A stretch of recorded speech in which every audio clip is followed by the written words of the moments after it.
Guys, magluluto ako ng string beans with hotdog and chicken.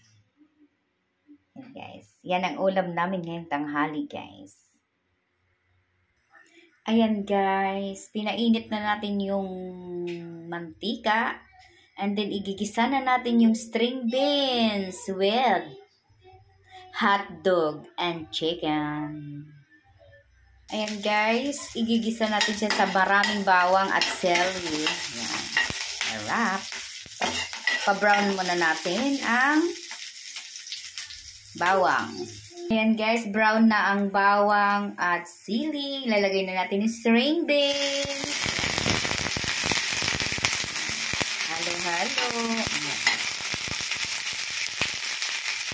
Kailangan hindi masyadong maluto. Yung half cook lang itong string beans guys.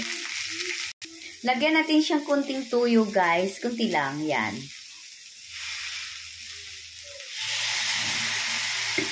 Ayan. Ilagay natin yung paminta and asin, bitsin kunti. Yan.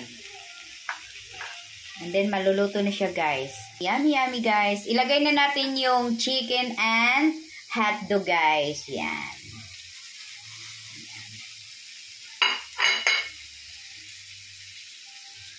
Ayan guys, hinalo-halo na natin ang chicken and hotdog. Tapos string beans. String beans with hotdog and chicken guys. Wow, yummy yummy. Sarap guys. Yan. Simpleng luto lang guys. Importante yan guys. Simpleng luto lang pero masarap and masustansya. Ganyan lang guys. At mura lang guys pagluto nito. Kunti lang pero masarap.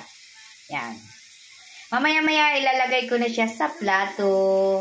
Ayan guys, linagay ko na siya sa bowl. Ang string beans with hotdog and chicken. Napakasarap guys. Simple lang na luto. Masarap na. Kahit kunti lang, masarap na. Thank you for watching guys. Sana nakatulong din ako sa inyo at mayroon kayong natutunan sa akin. Thank you so much and I love you guys. Yan. Thank you.